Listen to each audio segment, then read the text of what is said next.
Hey everybody, and welcome to the 5 Bytes Podcast. I'm your host, Rory Monhan. The podcast, as always, is brought to you by my sponsors, Goliath Technologies, who help IT pros be proactive and anticipate, troubleshoot, and prevent end-user experience issues regardless of where IT workloads or users are located. And also by Liquidware, creators of FlexApp, the most feature-rich application layering product on the market. And also by Policy Pack Software, where you use Group Policy or MDM to remove admin rights, manage and lock down applications, Java, browsers, mitigate ransomware, and more. If you enjoy the show each week, you have them to thank. And now for some news. This week, F5 Networks published a KB around vulnerability CVE-2020-5902, which relates to the Traffic Management User Interface, also referred to as the configuration utility, which has a remote code execution vulnerability.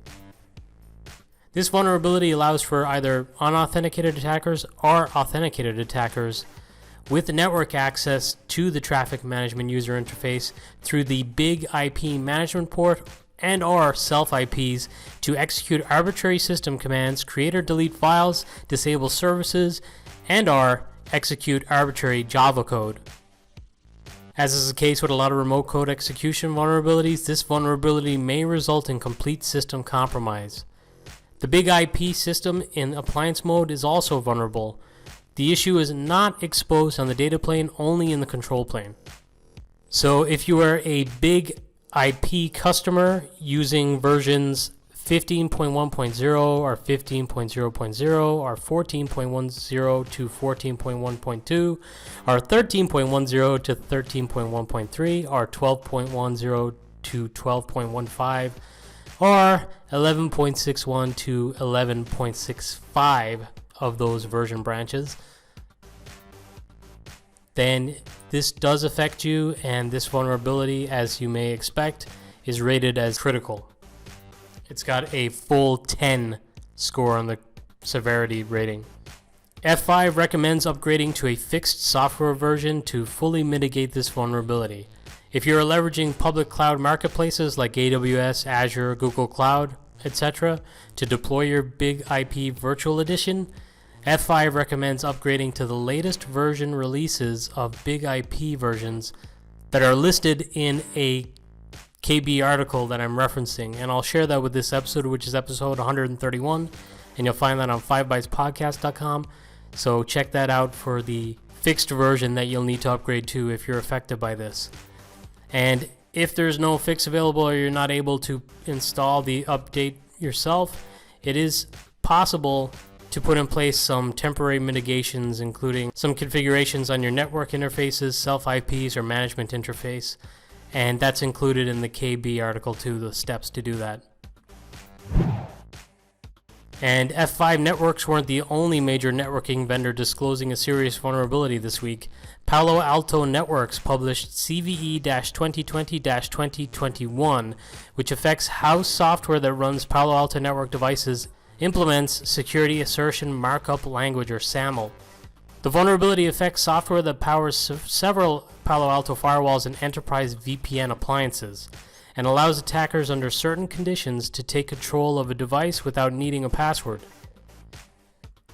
Obviously, in this work-from-home era of COVID-19, Global Protect VPN is pretty widely used, so this could have serious ramifications for a lot of companies.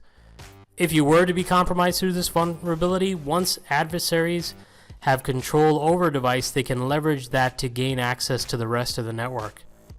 Software updates pushed out by Palo Alto Networks Monday included a fix for the vulnerability, and alternatively, SAML could also just be disabled, which probably isn't a very good mitigation for most who rely on that. And according to those in the online InfoSec community, both of those vulnerabilities from F5 Networks and from Palo Alto should not be slept on. So this is a holiday weekend in the United States, and is recommended not to rest over the holiday weekend. If you have this vulnerability, you'll need to get it patched. VMware this week announced their intention to acquire Datrium, who have been selling their Open Converged solution since 2011. If you're not familiar with it, and I think I've covered Datrium on a few episodes of the podcast before in regards to them getting funding, but the idea of Open Converge is that it lends itself to a more modular build and approach than hyper-converged appliances typically do. It was a great solution for those who had existing compute nodes they want to continue to use, while also bringing in some attached storage with a powerful software layer for performance optimization and disaster recovery. Based on the press releases from VMware about the acquisition, it appears the selling point is the disaster recovery piece, which Datrium has been marketing more recently with demos on how they can help with ransomware attacks and more. Datrium has been offering disaster recovery with their cloud platform and already offers an end-to-end DR service in VMware Cloud on AWS. According to a recent report on IDC, disaster recovery as a service is the fastest growing segment for data protection use cases, with a $4.5 billion market growing at 15% for 2019 through 2023. So I guess with that and their view on it being for disaster recovery, that makes a lot of sense. There's a lot of money out there to grab. And speaking of ransomware, a new strain has been discovered called EvilQuest, which is targeting macOS users. Like typical ransomware, it encrypts victims' files, but also installs a keylogger, a reverse shell, and can steal cryptocurrency wallet-related files from infected hosts. ZDNet reports that it is being distributed via a pirated version of music production app, Ableton, DJ mixing software Mixed in Key, and also security tool Little Snitch, and likely in some other pirated software too. Remember those good old days when people believed Macs couldn't be hacked? Those were the days. Ignorance was bliss. Double disaster recovery segue here, as Microsoft have released a new command line tool which is available right now from the store that can be used to recover lost files on both local drives and USB thumb drive. In the App Store, Microsoft describes the app as follows. Quote, accidentally deleted an important file, wiped clean your hard drive, unsure what to do with corrupted data? Windows File Recovery can help recover your personal data. For photos, documents, videos, and more, Windows File Recovery supports many file types to help ensure that your data is not permanently lost. Recovering from a camera or SD card? Try Signature Mode, which expands beyond NTFS recovery and caters to your storage device needs. Let this app be your first choice for helping to find what you need from your hard drive, SSD, USB drive, or memory card. End quote. I wonder if this is the new home for the tool that was in Dart that was part of MDOP, as MDOP seems to be getting sunsetted. It would make sense for them to salvage the file recovery tool that was part of that. Either way, it's pretty cool because MDOP, you had to be a software assurance customer, and now it looks like this one's just available publicly on the store. The Verge have reported Microsoft will be changing the appearance of the Start menu. Currently, the live tiles appear on top of solid colors. The updated Start menu will display items on a transparent background instead. From the demo, which you can catch on the YouTube version of this episode, it looks a lot cleaner and easier on the eye. In what sounds like a crazy change, Alt-Tab will now also include open tabs in the new Microsoft Edge browser. So if you leave a lot of tabs open, that could become a major pain in the butt. You know, previously you could just Alt-Tab and go between different desktop applications running. Now if you have a lot of tabs open and you're trying to use Alt-Tab and you get into the browser and then you're going through all the open tabs, that would be a real pain. But regardless, both of these updates are in the latest Windows Insider build. As has been the case over the last couple of years, not everything that goes into the Insider build will make it to a final release. Like, for example, the tabs for all applications feature that I covered on the podcast previously that never quite made it. Although it did later kind of appear within the Windows terminal that's been released. And I encourage anyone who maybe has some VM space to run the Insider build and give some feedback to do so. If there's ideas that you absolutely hate, you should probably be pretty vocal about it to ensure as much as you can that it doesn't move forward. Microsoft have released emergency updates out of band to deal with 2 bugs in the Windows codec that can be exploited by a hacker through planted malformed images. If the malformed images are opened inside apps that utilize the built-in Windows codec library to handle multimedia content, then attackers would be allowed to run malicious code on a Windows computer and potentially take over the device. ZDNet reports that the patches have been deployed to customer systems via an update to the Windows Codecs library, delivered through the Windows Store app, not Windows Update. So you do not need to take any action in order to receive the update. On MSFT.com have reported that Microsoft has upped the limit from 15 gigs to 100 gigs of storage for OneDrive for business customers and SharePoint Online customers. This is actually something I covered on the podcast last year, but is only now being rolled out to customers. Remember that awful Citrix NetScaler vulnerability late last year? Well, Fox-IT, not the makers of the PDF tool, I think, posted a blog this week in which they shared the number of systems out there who have patched but are still vulnerable to backdoor exploits. They also shared a new single request exploit for CVE-2019-19781 that is effective even if all of the vulnerable Perl files have been deleted. The article is very detailed and really interesting. They say the goal is to highlight the issue and provide additional visibility into techniques being used in the wild, as well as dispelling a few misconceptions about the vulnerability itself, and demonstrates more robust ways to detect exploit variants. They are encouraging organizations to ensure that their devices are not only patched, but that care is taken to ensure that latent compromises have been identified and remediated. So even if you apply the mitigation and then the fix as soon as you possibly could, it's a good idea to review this blog post and maybe look at a few things in your system to make sure no one did sneak in. In some better Citrix news, the version 2006 Workspace App for Linux has been released, which brings with it optimizations for Microsoft Teams. So if you've used Skype for Business, for example, with the Citrix optimizations, it's similar to that but for Teams. This could really be in one of the tips of the week, but Aaron Silber posted a registry setting for those using Citrix Workspace App version 2006 on Windows. So some may notice failed attempts to contact locust.analytics.cloud.com at port 443 when launching their applications. So if you're experiencing slowness, a common thing you might do is run a Wireshark, so you might see traffic going to that site. And this could be the source of slowness compared with, say, version 1912.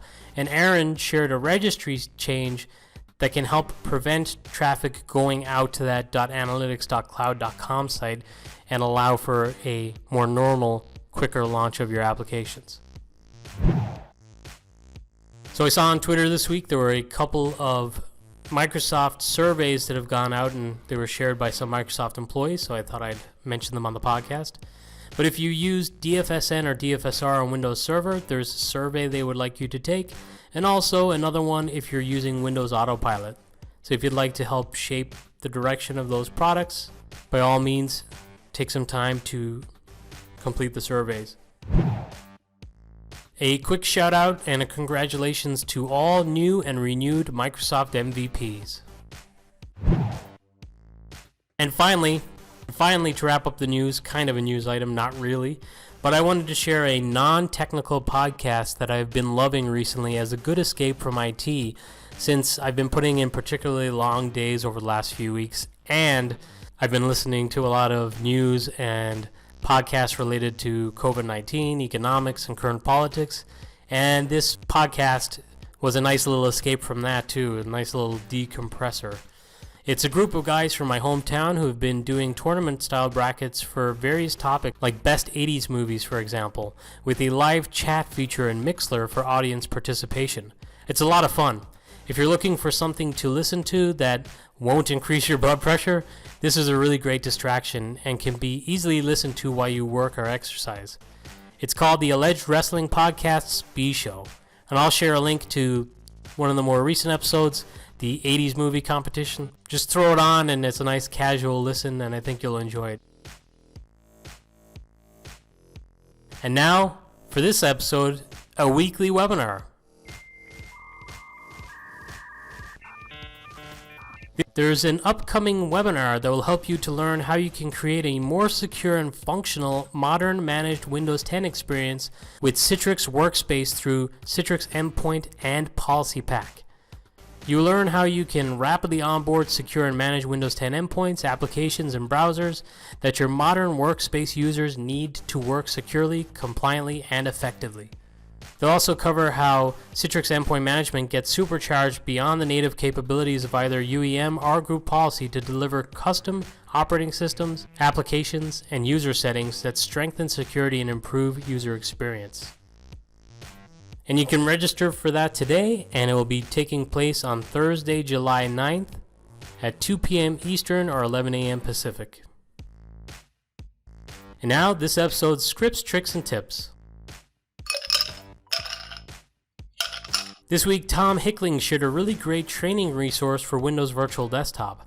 If you are not fortunate enough to have access to Azure credits, this could be the perfect substitute and first step to learning it in a guided manner for free. You may be familiar with this platform. They have some other products on there like SCCM. I believe they used to have AppV in the past.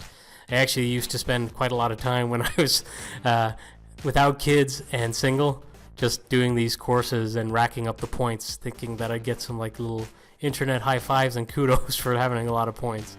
I've subsequently stopped that as I built up my own home lab. But now with experience and knowledge being so coveted in these cloud platforms that you might not necessarily get exposure to in your day job, something like this could be very beneficial. So I'll share a link with this episode again, which is episode 131 on 5bytespodcast.com. And you'll find it under reference links right at the top of the page. Thomas Maurer shared a blog post on running Windows Admin Center on Windows Server Core for those who like to keep things nice and light. Essentially, it can be installed silently from the command line on Core and then leveraged for some of your UI needs. And finally, the VDI guys on GitHub have shared a great script for automatically applying the recommended optimizations for Win10 VDI according to Microsoft's official recommendations document. So if you're doing Windows 10 VDI, there's a lot of optimization packs out there, but this is the official Microsoft recommendations, so definitely worth checking out. And that's it for another episode of the podcast. Thank you all so much for listening.